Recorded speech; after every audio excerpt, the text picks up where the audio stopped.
Começa mais uma edição do JR 15 Minutos, o podcast da Record TV que aprofunda as notícias que mais mexem com a nossa vida.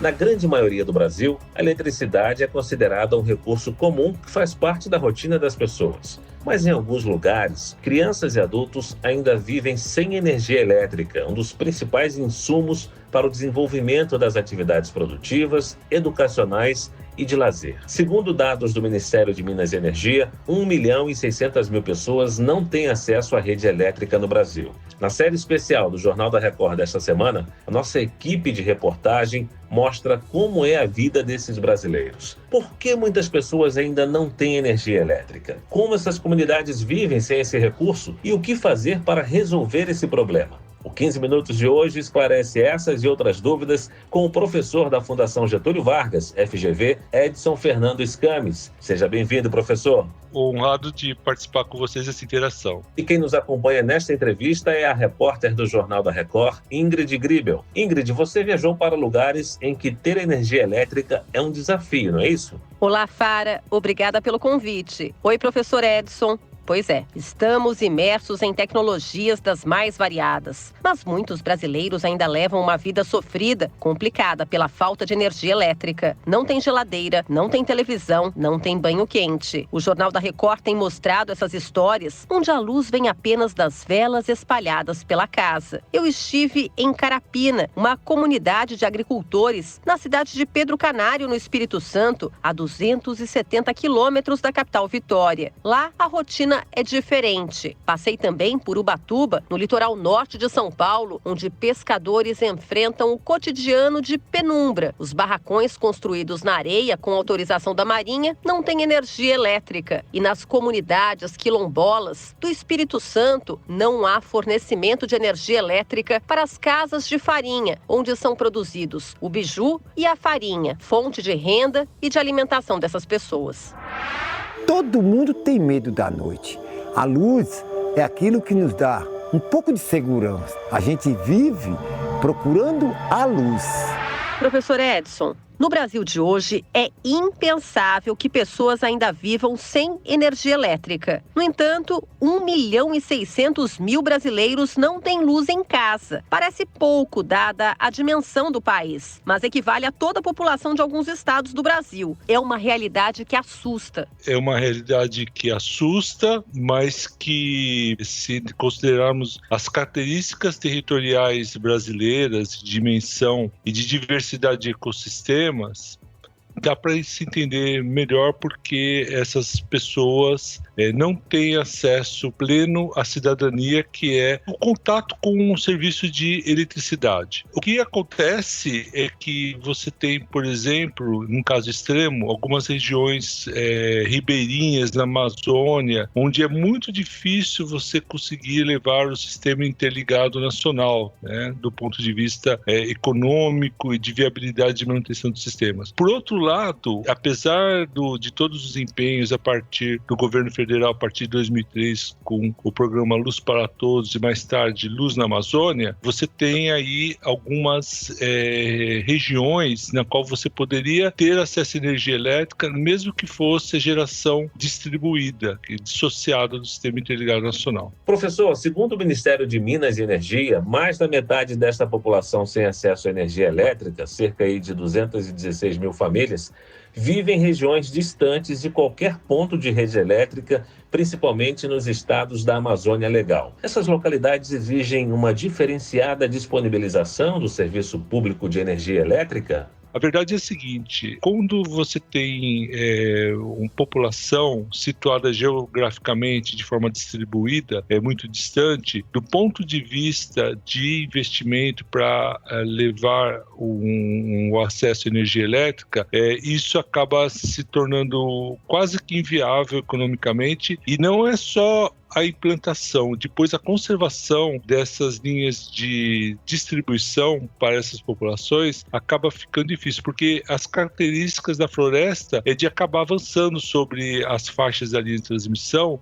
Isso é uma coisa muito difícil de você fazer e até inadequado nessas regiões onde você tem uma relevância ambiental significativa. Mas existem soluções, né? Mesmo para algumas dessas populações, você consegue levar o acesso de linhas de distribuição ligado ao Sistema Interligado Nacional. Por outro lado, você tem a geração distribuída. O que é geração distribuída? Quando você tem a possibilidade de ter geradores, sejam eles aqueles mais tradicionais, né, com combustível fóssil, geralmente diesel, mas outras oportunidades respeitando a vocação do nosso país, que é a utilização de fontes alternativas de energia, como, por exemplo, a energia solar fotovoltaica. Não dá para fazer uma discoteca no meio da floresta, né? Mas dá para eles terem pelo menos acesso à cidadania por meio de comunicação e eletricidade à noite, podendo estudar, por exemplo, que é um meio assim de oportunidade de crescimento social e autodesenvolvimento. Professor, nessas regiões, a escuridão é quem informa o horário e as famílias precisam lidar com as consequências da falta de fornecimento de energia elétrica. É uma vida cheia de dificuldades e improvisos, né? Sim, tem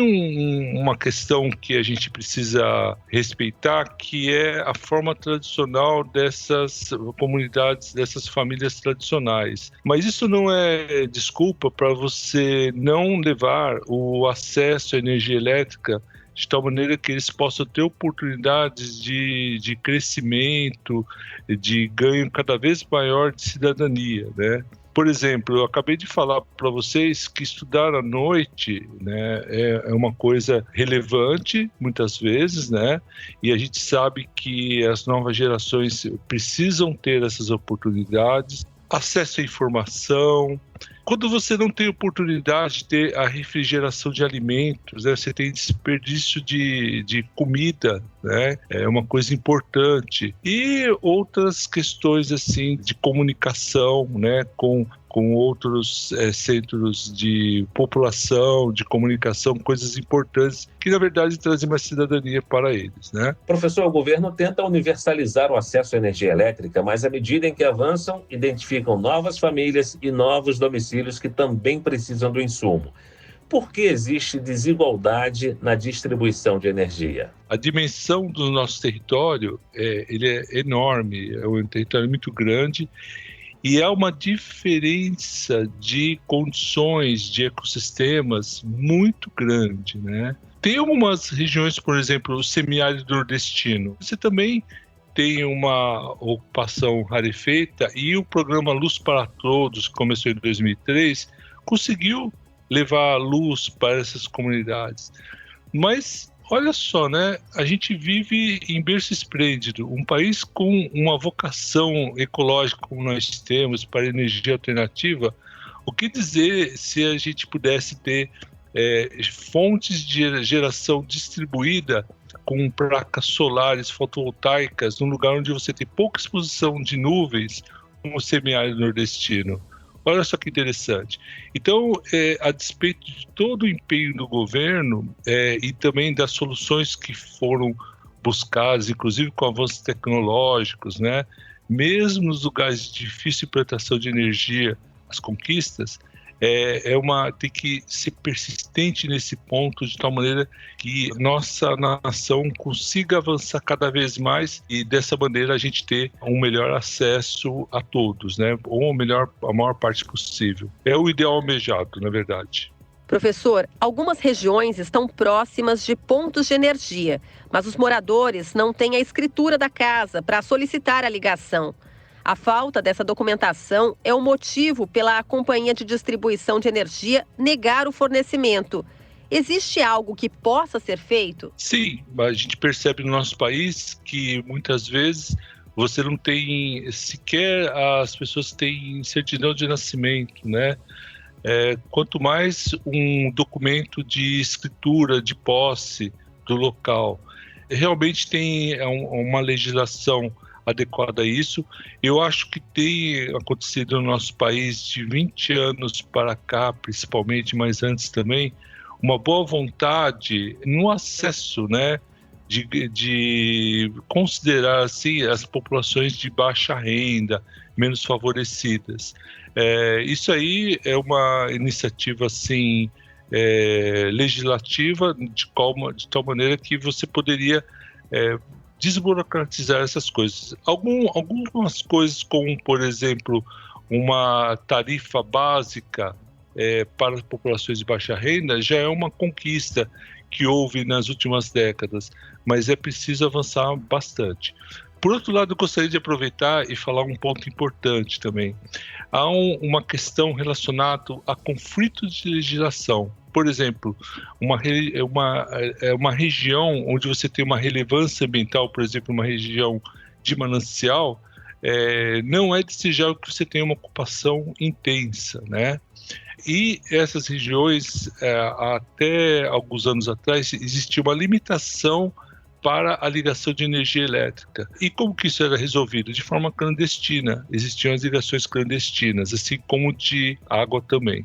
Tá? Então, muitas vezes as regras não conseguem acompanhar a realidade que existe das condições socioeconômicas do nosso país. Aproveitando a pergunta da Ingrid, o acesso universal a serviços energéticos acessíveis e confiáveis é um dos objetivos do desenvolvimento sustentável estabelecidos pela ONU, com a intenção de serem alcançados até 2030. Professor, no ritmo atual, haverá avanço nesta meta? Eu estava falando que há 20 anos atrás, a partir de 2003, com o programa Luz para Todos e o programa Luz para a Amazônia, houve avanços significativos. Existe aí uma expectativa em relação a uma nova meta estabelecida até 2026 para o programa Luz para Todos e para a Luz para a Amazônia até 2030. Isso está de acordo com aquele ideal almejado e estipulado pelos 17 Objetivos de Desenvolvimento Sustentável, Agenda 2030, né, da ONU. Que é justamente você conseguir aumentar a melhoria da eficiência energética da economia brasileira, por exemplo, dentro desse conjunto maior. O que está ligado a isso? Por exemplo, expandir a infraestrutura, modernizar a tecnologia para o fornecimento de serviços de energia elétrica, moderno e sustentável, né, para os países de desenvolvimento. Né?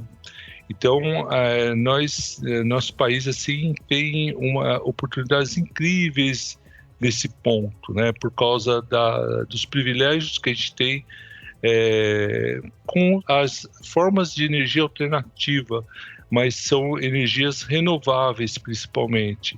Então, a gente pode avançar bastante. Professor, uma outra realidade complexa em algumas regiões são os gatos de energia elétrica. É uma forma de ligação clandestina. O furto de energia é um problema que também exige política pública? Sim, é uma questão assim, complexa, porque você acaba tendo que lidar com poder paralelo, né? E isso não é fácil. As pessoas, num outro extremo, você percebe que tem pessoas que perdem a vida justamente por causa dos conflitos, né, de segurança pública, junto com as organizações criminosas estabelecidas, e as consequências para o setor de eletricidade também existem, né? Você imagina que, na verdade, você precisa ter recursos para ter serviços públicos com dignidade. Quando você tem essa clandestinidade, né, e, na verdade, uma política pública que não consegue resolver esse problema, você acaba tendo prejuízo para todos, inclusive para a companhia que resolve e estabelece a transmissão, a distribuição de energia elétrica. Não é simples, eu acho que tem que ter políticas, tem que ter enfrentamento do problema, mas isso é um problema mais profundo e social, tá? Não é simples, não. Muito bem, chegamos ao fim desta edição do 15 Minutos. Agradeço a participação do professor da Fundação Getúlio Vargas, Edson Fernando Scamis. Obrigado, professor. Imagina, eu fiquei contente de participar dessa interação. Contem sempre comigo. Muito obrigado. E agradeço a presença da repórter do Jornal da Record, Ingrid Gribel. Obrigado, Ingrid. Muito obrigada e até a próxima. Esse podcast contou com a produção de David Bezerra e dos estagiários Lucas Brito, Fernando Russo e Kátia Brazão. Sonoplastia de Marcos Vinícius. Coordenação de conteúdo, Edivaldo Nunes e Deni Almeida. Direção editorial, Tiago Contreira. Vice-presidente de jornalismo, Antônio Guerreiro. Você pode acompanhar o JR 15 Minutos no portal r7.com, nas redes sociais do Jornal da Record e nas principais plataformas de streaming. Te aguardamos no próximo episódio. Até lá!